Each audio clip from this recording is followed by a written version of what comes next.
Regresamos a Ciudad Abierta, un espacio para la inclusión. ¿Y qué le parece si damos pie al tema de las iglesias incluyentes? La experiencia de la Iglesia de la Reconciliación. Nos vamos con Jacqueline Loast, quien ya se encuentra con un experto, el reverendo Alejandro Armando González, pastor de la Iglesia de la Reconciliación, quien además es documentalista y psicólogo. Adelante. Reverendo, muchísimas gracias por acompañarnos el día de hoy en este programa. Yo quisiera empezar agradeciéndoles pues a quienes nos han mandado preguntas, y hay dos preguntas que quisiera tomar del público. Una es quien nos dice que opina que no hay mejor religión que la personal. Dice porque las religiones en masa tienen al mundo dividido. Y por otro lado, también otra de las preguntas que decidimos escoger es una que dice, si la Iglesia dice que todos somos hijos, y yo diría, hijas de Dios, ¿por qué se discrimina a las y a los homosexuales? Y así quiero entrar con usted, reverendo. ¿Cómo se constituye esta iglesia que incluye a las personas de la diversidad sexual y de género? Bueno, antes que nada, un agradecimiento por permitirme estar acá en este espacio, ¿no? Para dar a conocer no solamente, creo, el trabajo de la iglesia. Por ahí mientras escuchaba los entretelones, no sé si ese sea el término, pero algunos información en torno a las varias iglesias que existen, ¿no? Y cómo sí existe un movimiento de inclusión. Esta iglesia surge en el 1981, hace ya inclusive 35 años, acá en Ciudad de México, desde las comunidades de la diversidad sexual, para atender en ese momento a las comunidades de la diversidad sexual a partir de un planteamiento muy básico y muy interesante, y que yo además digo, retomo solamente las palabras de Jesús: Dios te ama como eres. También en esta misma línea de quien está preguntando, ¿no? ¿Cómo así es que hablan de que Dios ama a sus hijos y a sus hijas y resulta que discrimina a algunos? Claro. Jesús vino a decirle a mucha gente que estaba siendo discriminada desde la iglesia y por supuesto desde los líderes religiosos. Estamos hablando acá de extranjeros, de cobradores de impuestos, claro, de enfermas. De repente recuerdo cuando habla usted, reverendo, de los discriminados. Recuerdo a los discriminados del Evangelio, ¿no? A las personas leprosos, a las viudas, ¿no? Que eran alejadas. Y a mí me parece que en algún momento el pensamiento religioso también discrimina y echa de la comunidad a la comunidad de diversidad sexual. Sin embargo, ustedes constituyen esta iglesia, que además me sorprende, no es una iglesia nueva, lleva más de 30 años. Acá en Ciudad de México, por lo menos, porque en el mundo esta iglesia además surgió desde una propuesta estadounidense. ¿En dónde nace? En los Estados Unidos, en las iglesias de la Comunidad Metropolitana, que surge en el 68, o sea, inclusive antes de los movimientos ahora de liberación homosexual. ¿Es un desprendimiento de alguna religión cristiana o católica, sí, o surge como una nueva religión? No, el fundador, que era el reverendo Troy Perry, pues el reverendo Troy Perry, porque todavía está vivo, él era un pastor pentecostal que justamente lo discriminan, lo sacan de su iglesia al él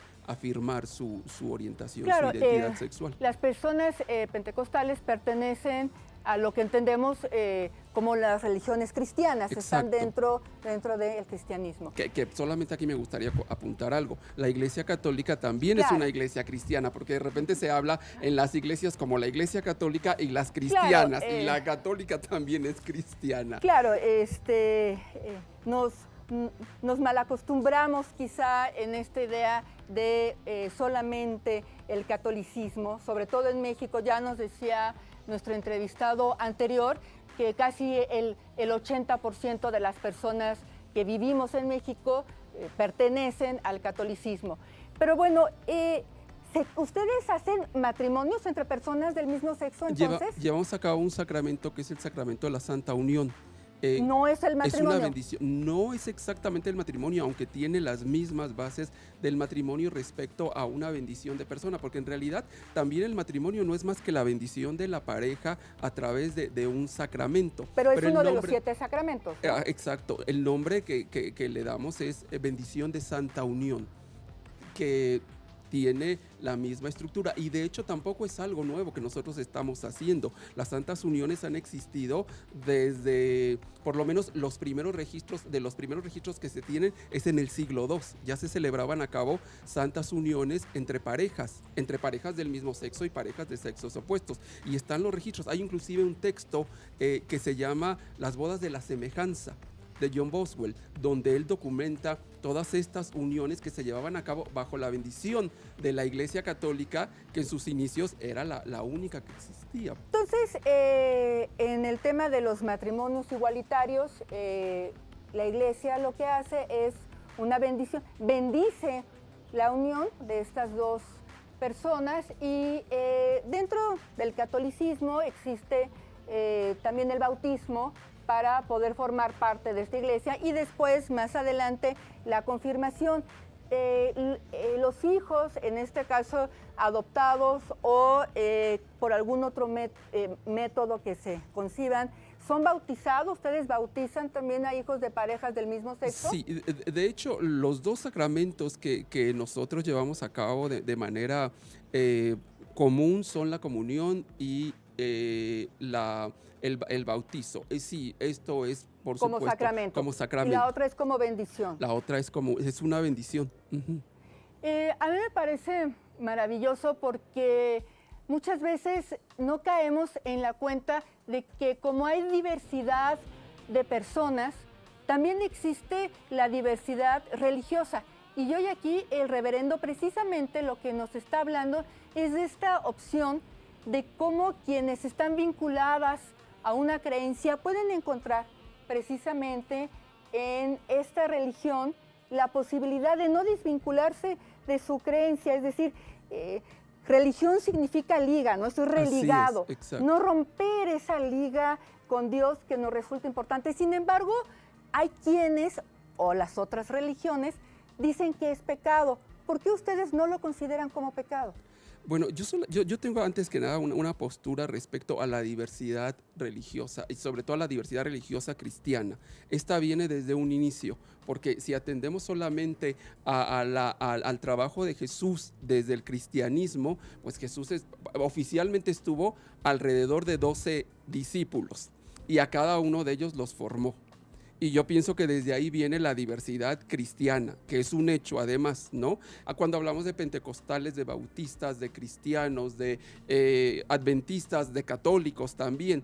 Y a mí sí de repente me parece una gran sorpresa que entre los mismos cristianos se ande batallando, peleando por quién es la verdadera iglesia, cuando creo que, insisto, desde Jesús ya venía la diversidad, ¿no? Porque aquí sí vamos a cómo cada uno de los discípulos de Jesús, los oficiales, porque además hay otro texto donde habla que fueron 72, claro. Y además formó mujeres también, claro, ¿no? No hay que olvidar a Magdalena, no hay que olvidar a la misma María, que eran parte de este grupo de mujeres que acompañaban a Jesús, y además que a mí siempre me ha parecido muy importante que son las mujeres quienes encuentran al Jesús resucitado. A mí y me además parece quienes los sacan, a esos discípulos que se esconden, ellas son las que los sacan para decir, hay que seguir adelante. Entonces, podemos también entender, reverendo, que ustedes reconocen que las personas nacen homosexuales, que no se hacen como hay otra creencia, sino que es una forma también de ser persona,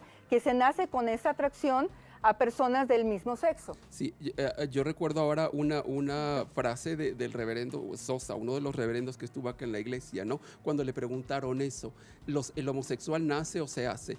Y decía él, le preguntó también a la reportera, a ver, ¿el heterosexual nace o se hace? Y él decía que hubo un silencio y la respuesta de él fue, pues entonces no se haga.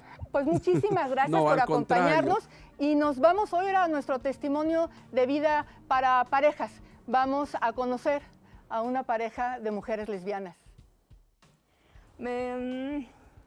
Mi historia como lesbiana empieza probablemente desde que nací. En realidad soy bisexual por orientación sexual.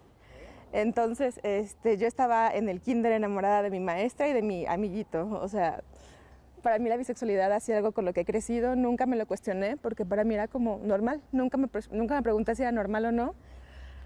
Hasta que en el CCH una amiga me dijo, ay, es que me gustan las mujeres. Y yo pensé, pues a mí también, ¿qué tiene de malo? Y ahí me di cuenta que pues era un algo, o sea que algo no era como normal o algo era, pues sí, como para fijarse y para cuestionárselo.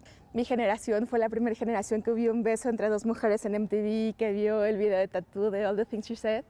Y eso fue como, ¡ah! Me gustan las mujeres, ¿qué estoy haciendo aquí? Me gustan las mujeres. Y entonces empecé a buscar en internet y demás. Y en realidad mi primera relación con una mujer la tuve hasta que tuve 22 años, 23 años. Bueno, yo me di cuenta cuando tenía 10 años. Me empezaban a gustar las niñas y me gustaban los niños, pero había una inclinación un poquito más con las niñas. Entonces, pues pasó un buen rato, sí tuve novios, estuve comprometida a los 18 años y posteriormente a los 20 años conocí mi primera pareja. Mi mamá en un principio lo que me dijo fue cásate con mi mejor amigo, ¿no? Dice, te tienes que casar con esta persona. Y pues yo solamente le dije que no podía casarme con él porque era mi amigo y pues aparte pues ya sabía en ese momento que yo ya estaba con una mujer. Entonces obviamente mi madre se espantó un poco, bueno, bastante. Sí, efectivamente mi mamá ese día como que sí captó que pues soy una persona que siente, que ama, que vive y que respeta sobre todo a la familia y que siempre ha estado en unión con la familia. Entonces mi mamá ese día sí colgamos, porque todo esto fue por teléfono. Fue por teléfono y mi mamá lo que hizo 2 días después, la dejé que tomara su espacio, que lo pensara y esperé a que ella me llamara y sí, en efecto mi mamá me llamó 2 días después para decirme que quería mucho a Sandra